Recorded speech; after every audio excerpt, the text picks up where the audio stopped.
Con un caluroso saludo al pueblo mexicano, a continuación damos paso a las palabras del señor presidente de los Estados Unidos mexicanos, Andrés Manuel López Obrador.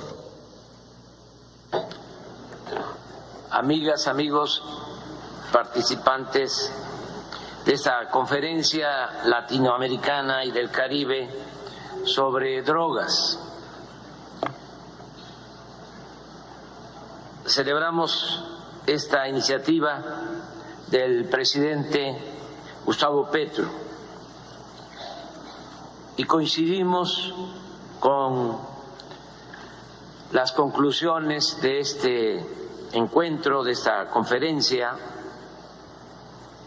Solo voy a referirme a asuntos de carácter general y al final quiero puntualizar sobre lo que trata el documento que se va a suscribir de manera conjunta. Pienso que lo fundamental para enfrentar el flagelo de la drogadicción y de la violencia está en atender las causas con un nuevo criterio, no pensar solo en medidas coercitivas.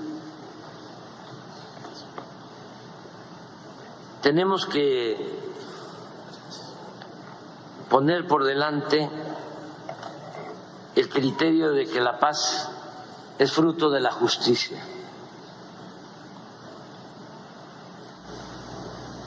Tenemos que luchar primero contra la pobreza, contra la desigualdad,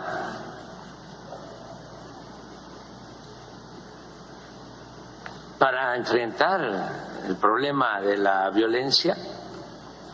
Hay que ofrecer empleos, buenos salarios,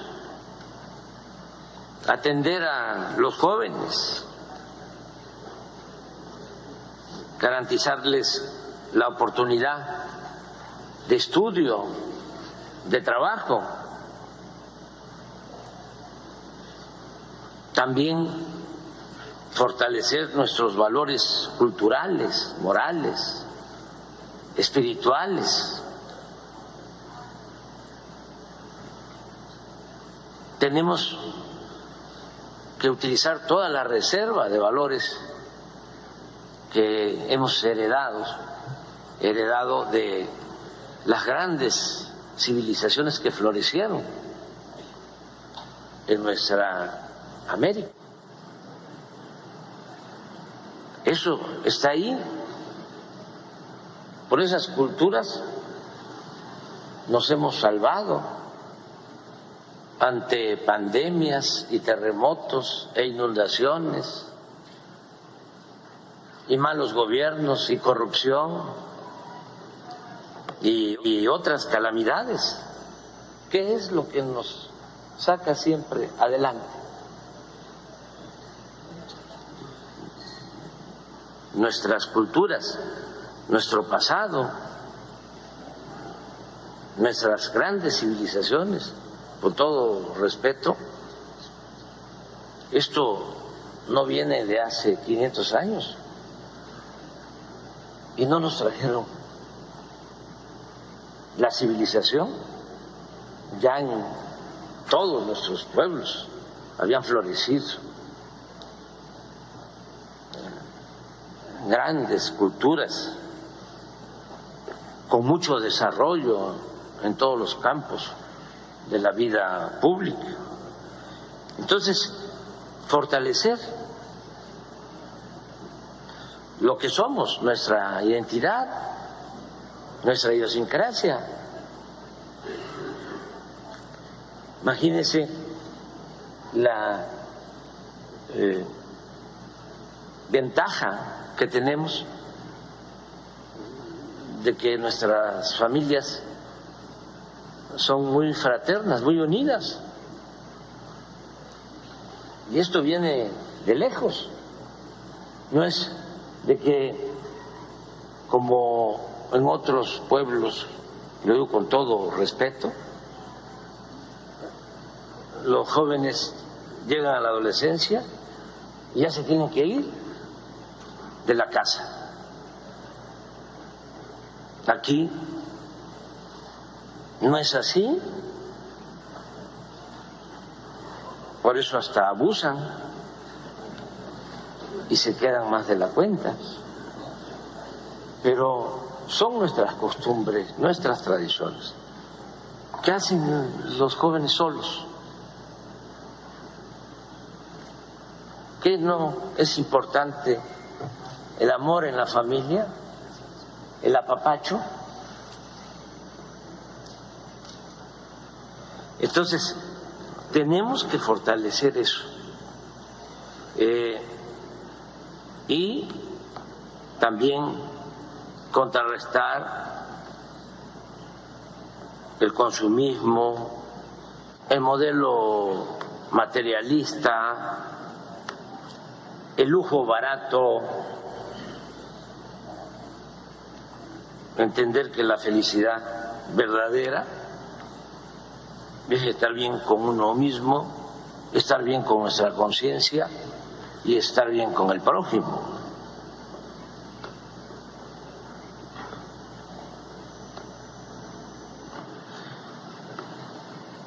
De modo que tenemos que fortalecer todos estos valores y enfrentar el modelo que han venido imponiendo, individualista, que no nos ayuda en nada. Pienso que, aunque no sea un problema nuestro propiamente, o que no nos afecte de manera directa, tenemos la obligación moral y por humanismo debemos de participar en el combate al consumo del fentanilo en Estados Unidos. Es una pandemia que están enfrentando. No es un asunto nada más cuantitativo, no es decir, pierden la vida 100,000 jóvenes cada año por el consumo del fentanilo, y dar la espalda y decir, a nosotros no nos importa. Tenemos que actuar con humanismo y entender que, independientemente de nuestras diferencias, por encima de banderías partidistas y de posturas ideológicas, están los derechos humanos. Y el principal derecho humano es el derecho a la vida y ayudar en todo lo que podamos. Desde luego, hacerlo con respeto a nuestras soberanías y también buscando que se procure atender ese problema de fondo, porque no es eliminar el fentanilo. Si hay consumo, es que algo anda mal en esa sociedad, porque puede desaparecer el fentanilo y va a surgir otra sustancia igual de dañina o peor. Puntualmente diría algunas cosas para terminar. Que nosotros procuremos con inversiones propias y también con inversión de organismos financieros internacionales, apoyar más la actividad productiva del campo en nuestros países, para sustituir la siembra de marihuana, de amapola, de cocaína, por la siembra de maíz, de frijol, de cacao, de café, frutales y miles de millones de árboles frutales y maderables, con el propósito también de cuidar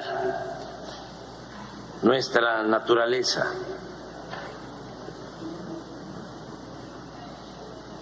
Nosotros tenemos en México un programa que se llama Sembrando Vida. Estamos apoyando de manera directa con empleo permanente a 440,000 productores que se les entrega un subsidio para que cultiven sus parcelas, sean ejidatarios, comuneros, pequeños propietarios, y que siembren árboles frutales, maderables, ya en más de 1 millón de hectáreas. Esto podría hacerse para recuperar la selva tropical y como un plan de reforestación. Significa también dar empleo, ocupación. Lo segundo, no permitir nunca más el saqueo de los recursos naturales de nuestros países.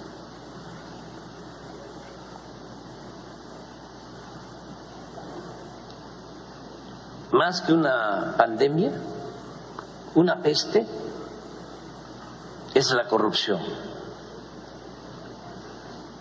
Y hay que desterrarla.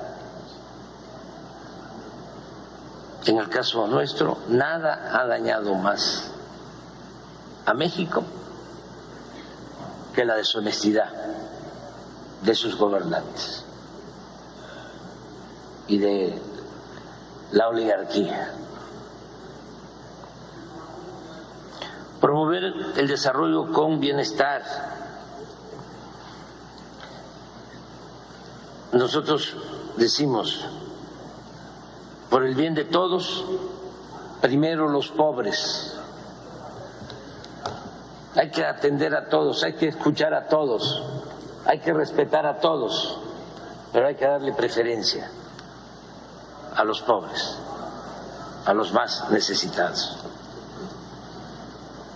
4, evitar la desintegración familiar.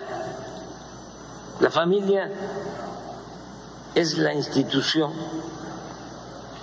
de seguridad social más importante que tenemos. En la izquierda hemos cometido el error de dejar el tema de la familia a la derecha, al conservadurismo, y nosotros nos ocupamos de lo comunitario, de lo colectivo, de lo social. No, tenemos que comenzar todas nuestras acciones pensando en una sociedad mejor desde las familias. Y lo otro que es también más básico, atender a los jóvenes. En el caso de nuestro país es muy vergonzoso que nunca se hizo nada por los jóvenes. Lo más destacado fue que en el sexenio pasado se acuñó la frase discriminatoria de llamarle a los jóvenes niñis, que ni estudian ni trabajan.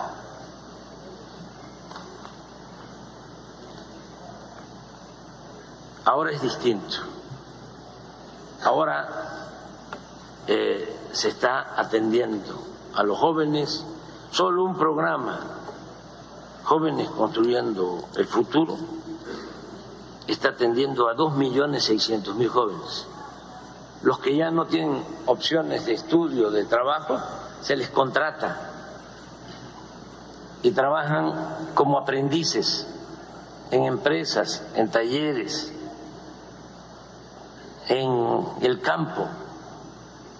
Y es tan importante el programa que el 65% de los que reciben esta formación se quedan a trabajar ya de manera permanente, los contratan en las mismas empresas. ¿Qué hacemos con esto también? Es quitarles el semillero a las bandas de la delincuencia,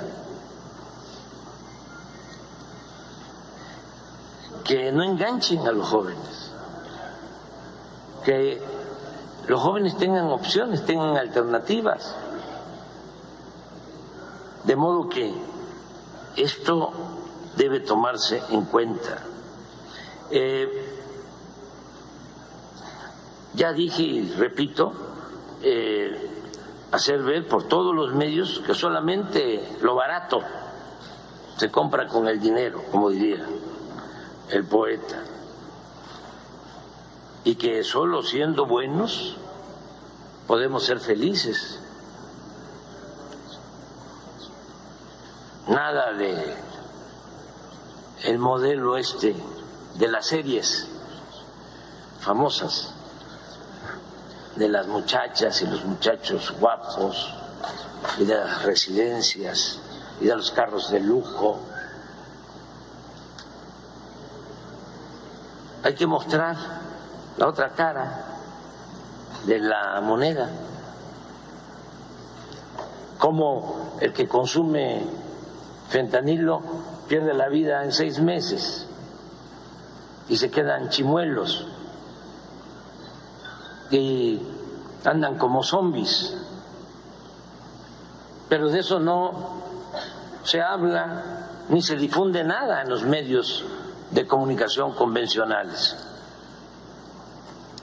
Todo lo pintan color de rosa. Entonces, sí es importante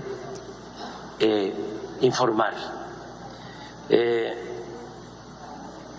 Y para el caso nuestro, para el caso de nuestros países, orientar mucho, porque imaginemos si aumenta el consumo de fentanilo en nuestros países, sería terrible. Entonces sí hay que prevenir y hay que orientar mucho. Por último, el presidente Petro lo sabe muy bien y lo aplica. No debemos optar por el uso de la fuerza, no a la guerra.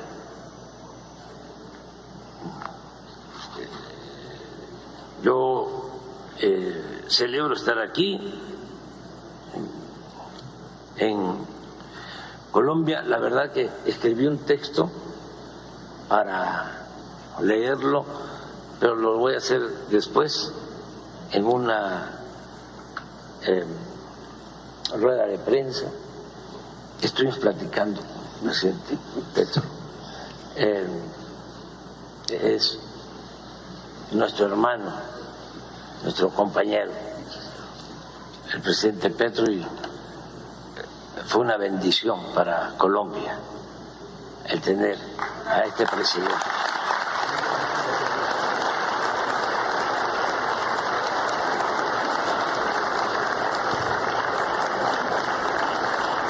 Aunque lo voy a decir al rato, me voy a repetir.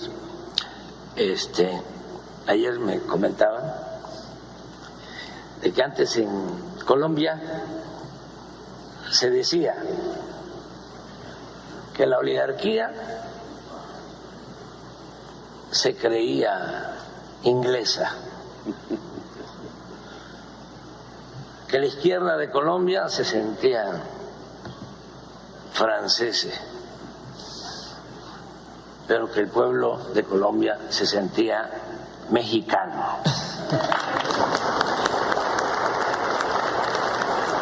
Muchas gracias.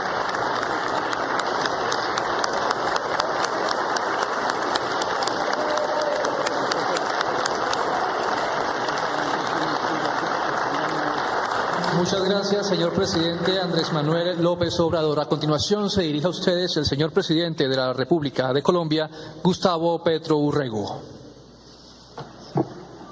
Y que el pueblo mexicano se sienta colombiano y que todos nos sentimos latinoamericanos, que es el objetivo de esta conferencia. La latinoamericanidad.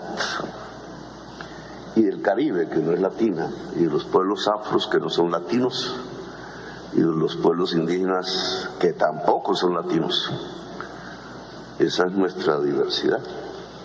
Americanos, sí. Y somos americanos. En esta diversidad que es tan fundamental, tengo que hacer aquí el saludo protocolario y se me había olvidado. Tengo que agradecerle a usted, señor presidente, compañero presidente. Mañana estaremos donde asesinaron a un compañero presidente. Tengo que agradecerle por la hospitalidad que México va a otorgar al quinto ciclo que se va a realizar en el mes de noviembre en el diálogo de paz entre el gobierno y el Ejército de Liberación Nacional, ELN.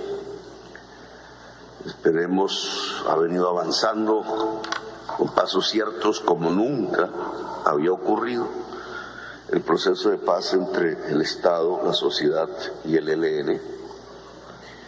Y esperemos que con su hospitalidad demos aún pasos todavía mayores en un tema que tiene que ver con la paz de Colombia, que en el fondo es también la paz de América Latina y en cierta forma del mundo, porque hacemos parte de este planeta. Y tema que, si lo miro desde la perspectiva de la paz, tiene que ver con este tema que estamos aquí dialogando y discutiendo. Le agradezco al gobierno mexicano su presencia aquí, a Andrés Manuel López Obrador, a su delegación, a los ministros, ministras de Relaciones Exteriores, embajadores, jefes de misiones diplomáticas acreditadas en Colombia, observadores internacionales y delegaciones de los países que nos acompañan, el gobernador del departamento del Valle encargado, José Fernando Gil, el alcalde de Santiago de Cali, Jorge Iván Ospina, aquí presente, los medios de comunicación nacionales e internacionales. A todos los presentes, han participado 17 países a ese nivel, participantes, y hay 10 países más que han sido observadores de este evento. Este evento que el presidente Andrés Manuel López planificamos un poco, ideamos en México, cuando fui allí en la visita, tiene un propósito. Yo soy un poco más afanado en conseguir los propósitos y estos temas tendrán mucho más largo aliento que incluso nuestra propia existencia. Pero tiene un propósito, y es que América Latina hable por sí misma y no repita los discursos oficiales del poder mundial. en este tema específico. Que podamos a partir, porque hemos vivido la experiencia, la estamos viviendo, de estos 50 años en el caso de Colombia, que es por donde comienza este problema, que ahora es un problema americano, en todo el sentido de la palabra, de las Américas. Pero tenemos esa experiencia de 50 años, una experiencia sanguinaria y feroz. Y se empieza a repetir desde hace algunas décadas en otros países, México. Por eso, quizás el hecho de que sea Colombia y México los citantes de esta reunión tiene un sentido, un valor en el planeta Tierra, en la humanidad. Porque nosotros somos las mayores víctimas de esta política. Y empiezo por subrayar la palabra víctimas, no victimarios. En los 50 años nos han señalado como victimarios. Y ha sido tanto el temor ante el poder mundial de nuestras capas dirigentes de la política, que entonces lo único que hemos hecho es, de una manera vergonzante, porque sabemos qué pasa en nuestros países. Hay un dicho popular en Colombia que es ser más papistas que el Papa. Es decir, repetir el discurso oficial de la lucha o de la guerra contra las drogas durante 50 años. Repetirlo y repetirlo, porque creemos que si nos separamos una coma de él, que si decimos, oiga, esperen, ustedes no tienen razón, señores de la Unión Europea, o señores de Naciones Unidas, o señores del gobierno de los Estados Unidos, o señores del gobierno ruso, no tienen razón, entonces nosotros mismos no lo decimos, nos autocensuramos, porque le tenemos temor a que nos digan que es que estamos aliados con el narcotráfico. Claro, como aquí se produce la mayor parte de la marihuana y de la cocaína, que durante estos 50 años señalaron el curso fundamental en el tiempo de la llamada guerra contra las drogas. Entonces nos da miedo a decir, oiga, lo que ustedes, que tienen la mayor parte de los consumidores de esas drogas en sus sociedades, nos da miedo decirles que están equivocados. Y repetimos un discurso oficial que si fuese por simplemente las palabras, pues sería de pronto hasta inocuo, pero resulta que tiene unas consecuencias dramáticas en nuestras propias sociedades. Y que nuestro silencio en estos 50 años ha sido cómplice con un genocidio en nuestros países. Porque eso es lo que ha provocado la política oficial de guerra contra las drogas en nuestra América Latina. Un genocidio. Y nosotros somos dirigentes políticos y sociales, unos de derechas, otros de izquierdas, otros no saben qué son, otros buscando alternativas, otras y movimientos que nacen en nuestra juventud y dinámicas. ¿Cuál es nuestra responsabilidad alrededor de este tema? Que cada vez más determina los destinos de nuestras sociedades, cada vez más. Antes pensábamos que era un problema de Colombia, nosotros encerrados, inundados de nuestra propia sangre, solos. Pero hoy no es así. Hoy precisamente la dinámica de la política llamada guerra contra las drogas, hecha en Estados Unidos hace 50 años, trasladada a la Unión Europea y por ahí a las Naciones Unidas, ha hecho víctima a todas las sociedades latinoamericanas de sus consecuencias, las mismas que había en Colombia, pero trasladadas ahora a Chile, a Argentina, a Uruguay, a Paraguay, a Brasil, a México, a Centroamérica toda, a Venezuela, a las islas del Caribe. Hay un país ya destruido hoy. No fue Colombia que resistió, es Haití. está destruido por este tipo de política. Todo, su Estado fallido, su sociedad inmersa en la autodestrucción. La sociedad que le gritó a todos nuestros países hace 2 siglos la palabra libertad. Qué paradoja, como si cerráramos el círculo. Allí donde por primera vez se habló de república, de libertad, de democracia, es donde está hoy, al final de esos 2 siglos de vida republicana de nuestra Latinoamérica, el final del ciclo, la autodestrucción. Eso no es una coincidencia, eso llama a una reflexión y a unas posiciones que tenemos que tomar sin miedo y sin temor. La política llamada guerra contra las drogas ha fracasado. No sirve. Si la continuamos, no vamos sino a sumar otro 1.000.000 de muertos en América Latina. Y vamos a tener más estados fallidos y vamos a tener quizás la muerte de la democracia en nuestro continente. Quizás. Y voy a tratar de explicarme. Porque es el inicio, yo sé, de un debate entre nosotros, pero que tiene que ser entre nosotros, por eso queremos una conferencia de presidentes de América Latina para continuar esta discusión en sus tonalidades, unas nosotros le llamamos godas, conservadoras, fundamentalistas, extremistas, otras científicas, otras progresistas, que ojalá se junten a las visiones científicas que deben ser los verdaderos faros de las decisiones de la política. Es la ciencia la que nos tiene que guiar. En esto no hay puntos finales, este es un debate, un proceso, unas experiencias en camino, pero hay que admitir las equivocaciones, si no, no salimos de la trampa, porque es una trampa. Veamos, yo soy economista, soy hombre de izquierda, fui insurgente, peleé en estas montañas.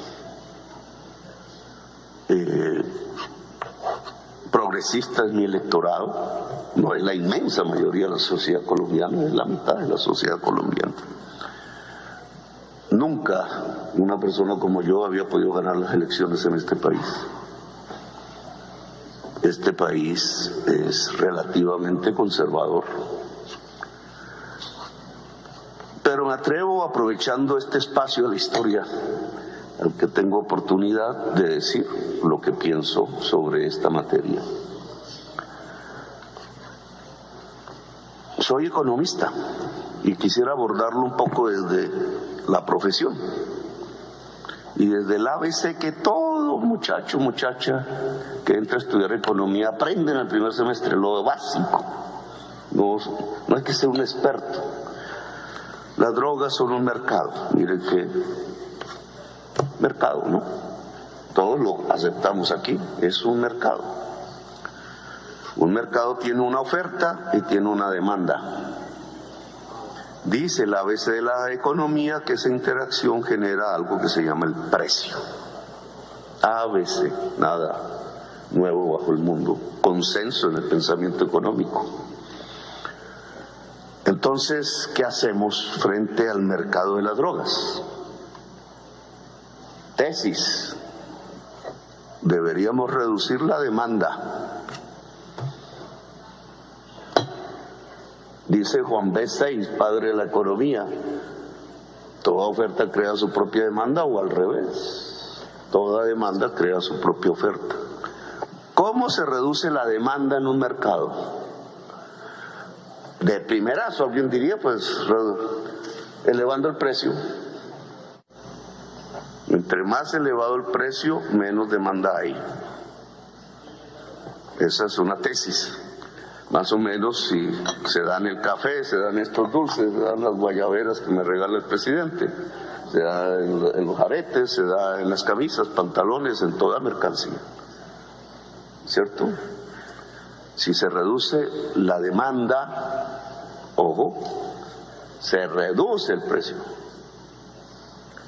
Si aumenta la oferta, se reduce el precio. Estamos. Si aumenta la demanda, aumenta el precio, como el pan. Entonces, si nosotros reducimos la demanda de las personas que consumen estas sustancias, sin decir si es bueno o mala, sino si reducimos la demanda, ¿qué sucedería en el mercado de las drogas? Se cae el precio. Y si se cae el precio, ¿quién se enriquece?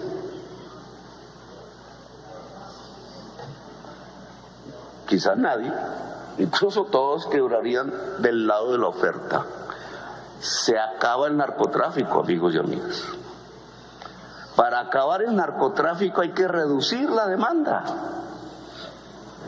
Ahora, la demanda se reduce en el caso de las drogas a partir del precio. ¿Es el precio la variable que mueve el consumo de las drogas? De tal manera que si yo elevo sustancialmente el precio, ¿se acabaría la demanda? ¿O al revés? No. La demanda por drogas depende no del precio, depende de unos factores, y ahí el problema. Según la ciencia, de gentes que se vuelven adictas sin saber, incluso todavía no se sabe por qué una persona se vuelve adicta al alcohol y otra consumiendo el mismo alcohol no. O al café, que tiene cafeína. No. Hay adicciones que habría que, desde la ciencia, mitigar. Tesis discutidas en la Bogotá humana. Las adicciones crecen porque hay falta de afectos en la sociedad. Es decir, de amor. ¿Cuál es el antídoto contra el consumo de drogas? El amor. Mire qué diferente el discurso oficial al que estamos pronunciando. Sociedades que se van quedando sin amor, que van rompiendo las comunidades porque hay que competir, y entonces el hombre del éxito y la mujer del éxito, y lo que ven por los comerciales. ¿Cómo es un hombre de éxito, Álvaro? Más o menos así como Álvaro. ¿Cómo es una mujer de éxito? ¿Cómo le venden a uno eso en la cabeza? En la educación que hacen los medios de comunicación y la publicidad y el mercado alrededor del éxito de una persona. Se van rompiendo las familias, va siendo la soledad. La soledad aparece como el factor de mayor producción de consumo de drogas. Las sociedades con más soledad son más consumidoras. ¿Es la mexicana la más consumidora? ¿Es la colombiana? No es si nos arriba una calle y los muchachos y las muchachas se están mirando entre sí. Vayan a una calle en Bruselas o en Nueva York, ¿y qué encuentran? La experiencia de andar en una calle bogotana o caleña, o una calle norteamericana o Norteamérica de los Estados Unidos, es totalmente diferente. Y no es simplemente por culturas, es porque así lo produjo un sistema económico. Antes los franceses bailaban alrededor del vino, que es una droga, y sus fiestas eran enormes en los pueblos franceses. Hoy no hay sino soledad. El capitalismo, en su fase más tardía, llevó a las sociedades que hoy consumen drogas a la soledad, y por eso consumen drogas. La droga reemplaza la falta de afecto y la soledad. Pero esto no se puede hablar entonces. ¿Por qué? Porque la política oficial no está en este mercado en recortar la demanda. Esta es en recortar la oferta y a la fuerza. La demanda no está aquí en la política oficial.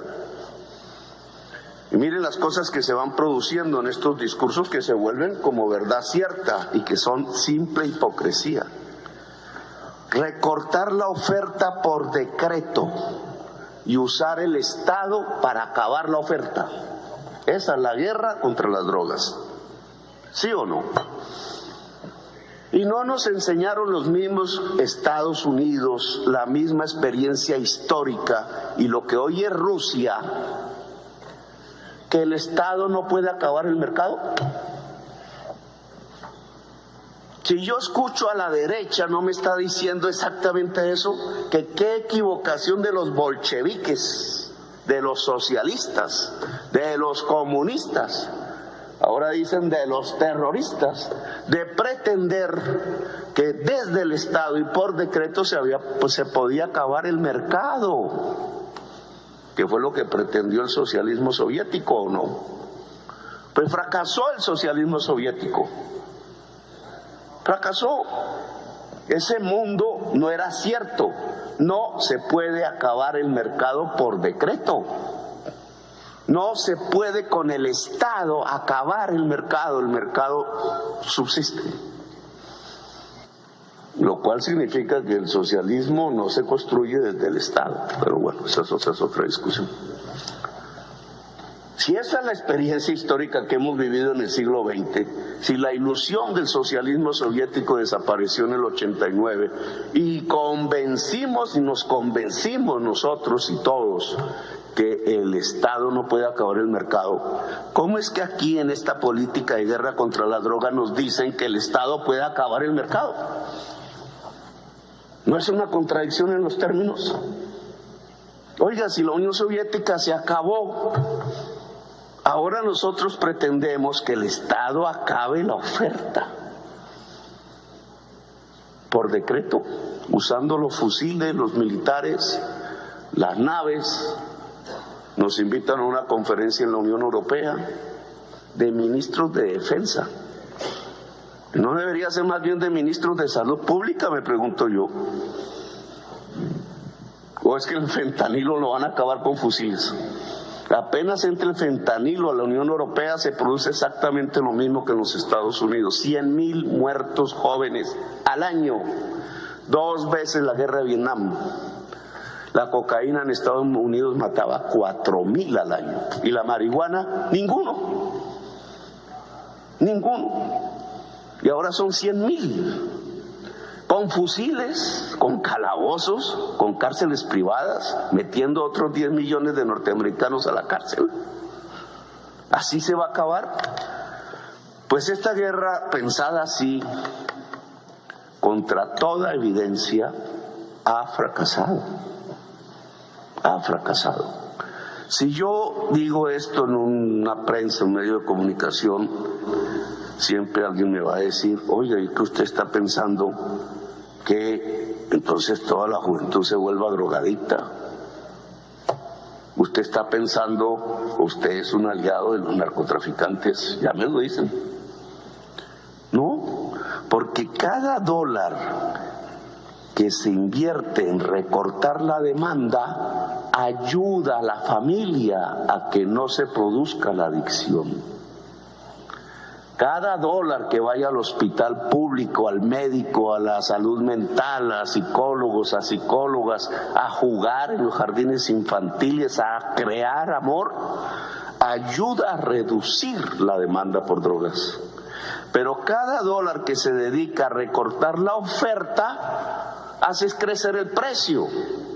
Y si crece el precio, los narcotraficantes tienen más dinero para comprar fusiles, para comprar vehículos blindados, para comprar misiles, para comprar políticos, para comprar senadores, para comprar generales, para comprar jueces, para comprar presidentes. Y entonces aquí está nuestra historia latinoamericana reciente. Si cogemos todos los presidentes y políticos que han sido puestos presos y condenados por sus relaciones con el narcotráfico en todos nuestros países, encontraríamos que todos repetían el discurso oficial de la guerra contra las drogas. Más papistas que el Papa. Hipócrita. Aquí en Colombia ordenaban fumigar decenas de miles de campesinos con un veneno que se llama glifosato. Sus bebés, sus perros, sus familias, sus cultivos de pancoger, todo. Porque así se combatía el narcotráfico, decían. Ordenaban ir a los campos y el que tuviera un campo de hoja de coca, capturarlo y meterlo en la cárcel, 25% de los presos. El que vendía droga en un barrio, cogerlo preso, generalmente un joven, y a la cárcel. Y el que consumía, a la cárcel. Cualquiera que fuese la cantidad de droga que tuviera en un bolsillo. Una guerra entre la policía y la juventud civil en los barrios populares. Una guerra visible, todos los días, todas las noches. Y ese mismo político que ordenaba hacer eso, se abrazaba en la noche en los clubes con el más grande narcotraficante de Colombia. Yo afirmaba en mis discursos, los senadores de la República hacían por las mañanas las listas de quienes iban a ser asesinados y por las noches hacían leyes de la República. El 35% del Senado de la República en la época paramilitar era aliado de los paramilitares, que era la organización narcotraficante más grande del mundo. 35% del Senado de la República, todo fue a parar a la cárcel. Estados que se van volviendo narcoestados. Ese es el producto de la guerra contra las drogas. Claro, en Viena, en las convenciones, hablando con los norteamericanos, en Washington o allá en Bruselas, todos son antinarcotraficantes.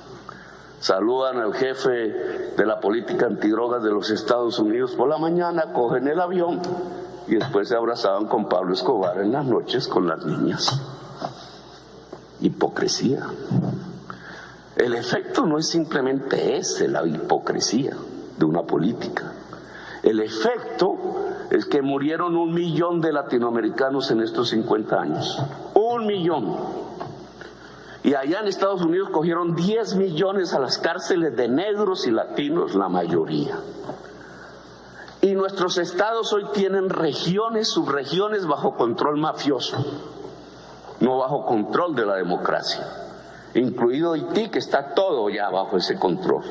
Y hemos tenido presidentes que son narcotraficantes, y políticos y dirigentes, en todas las vertientes de la ideología.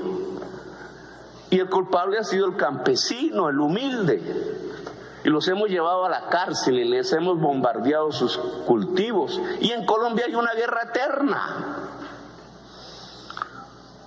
que se extiende, no que se quita de Colombia, sino que empieza a aparecer en sus formas, o que es el Comando Rojo en Brasil, o el Jalisco, y el Sinaloa, y no sé qué vainas. Ejércitos privados cada vez más fuertes con capacidad de derrotar o comprar estados. Y esa se ha vuelto América Latina, el país de los poetas y los escritores y de la belleza, como digo yo. Los países de la belleza se han vuelto eso. Ese es el resultado de una política desastrosa y equivocada, a la cual hay que ponerle punto final. Y es América Latina la que tiene que hablar y decidir, porque es la víctima, no la victimaria. Y están engañados los de la Unión Europea y están engañados los centros de poder mundial, porque están escapándose de una discusión en donde el culpable es el campesino andino o de la selva amazónica, y no se cuestionan por qué en su sociedad tantos jóvenes consumen solitariamente drogas hasta matarse. Ese es el problema central. Como esa discusión lleva a un cuestionamiento del estilo de la sociedad, entonces América Latina tiene que ser la culpable porque no quieren asumir esa discusión. Miren, la guerra contra las drogas comenzó con la marihuana. Nixon y el movimiento hippie que le llenaba el mall de millones de jóvenes peleando contra la guerra en Vietnam. ¿Fue así o no fue así? Los hippies consumían marihuana y LSD. Ni el LSD mata ni la marihuana mata, pero pero ahí decretó la guerra porque no quería que la juventud norteamericana atacara la guerra en Vietnam. Y resulta que se producía marihuana en Colombia, en la Sierra Nevada de Santa Marta. Esa decisión de Nixon creó la mafia colombiana. Una por ahí que había en la selva, en la Sierra Nevada de Santa Marta. Ahora, hace 50 años tenemos mafias cada vez más poderosas, multinacionales, ya no son colombianas, ya no son mexicanas, son americanas, por la marihuana. ¿Cuánta gente mataron en Colombia por la marihuana? ¿Cuánta gente colombiana fue encarcelada por la marihuana? Y no acaba la Convención de Viena de decir que la marihuana es una medicina. Entonces, ¿quién nos devuelve los muertos? ¿Quién nos devuelve el dolor de las familias? ¿Quién nos devuelve al estado en que Colombia no tenía mafias? ¿Quién? O sea, nos mataron gente porque sí, por dominar, porque un señor regodo como Nixon se le ocurrió que los hippies eran su enemigo y entonces tenían que volver la marihuana un delito, y se tiraron a Colombia, se tiraron nuestro país, lo dañaron de esa manera, y todavía bajo ese precepto mantienen esta política que llaman guerra contra las drogas para que muera 1 millón de latinoamericanos más. Ya en perspectiva, en 50 años, el fentanilo les mataría 5 millones de norteamericanos. Y había otro 1 millón de muertos latinoamericanos. ¿Y cuántos millones presos? Fracasaron. Eso no sirve. Así no es. No se puede recortar la oferta. Corrompemos al ejército, a la policía, al Estado. Corrompemos la democracia, la matamos. Tenemos que proteger a los consumidores. Tenemos que construir unos entornos alrededor de los consumidores que no son nada más especial, tecnológicamente hablando, que amor. Allá en Estados Unidos tienen que construir más amor. En Europa, menos carros, más amor. Menos lujos, más amor. Menos calles de moda, más amor. Y verán cómo se reduce la demanda. Y lo mismo nosotros, los latinoamericanos.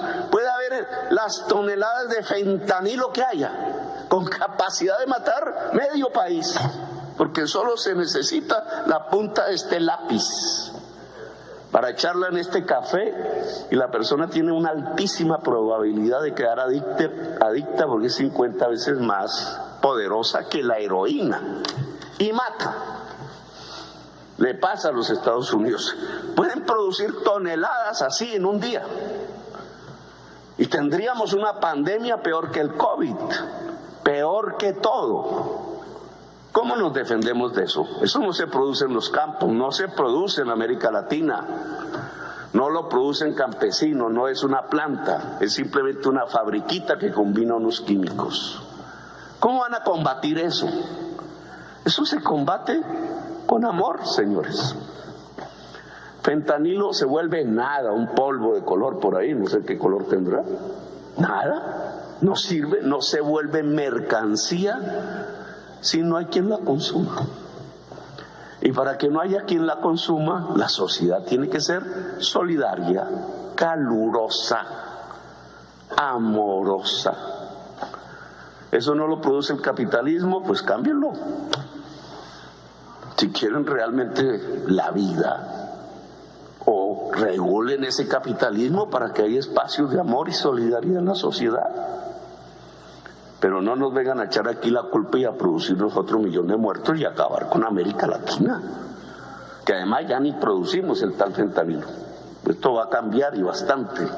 Los laboratorios de cocaína van a estar en España y en Bruselas, allá donde está la Unión Europea, allá hay laboratorios de cocaína, junto al Parlamento Europeo, en los grandes puertos europeos. Laboratorios de cocaína, no están aquí en Cali, se los están llevando, porque allá necesitan pureza para competir con el fentanilo. Se acabó, señores. Entonces, lo que yo le propongo, que me extiendo mucho, ese es mi problema. Adelante. Lo que yo le propongo a los expertos, las expertas que han venido aquí, delegaciones participantes de América Latina y observadores de fuera, es que reunamos los presidentes, demos un paso más. Lo que yo propongo es tener una voz diferente y unificada, que defienda nuestras sociedades, nuestro futuro y nuestra historia. Y dejar de repetir un discurso fallido que ya fracasó. Sin vergüenza.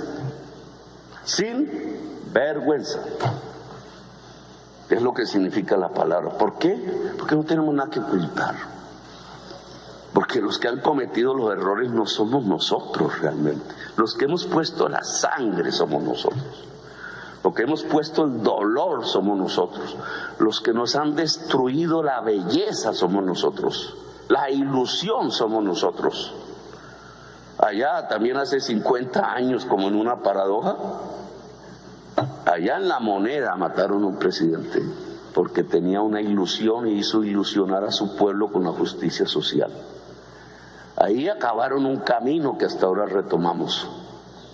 Por eso mañana estaremos allá para decirle al pueblo latinoamericano que es el momento de reconstruir la ilusión y la esperanza, y no es repitiendo guerritas y guerras tan sanguinarias y feroces y tan equivocadas como la mal llamada guerra contra las drogas, mirando las drogas como un problema militar y no como un problema de salud de la sociedad.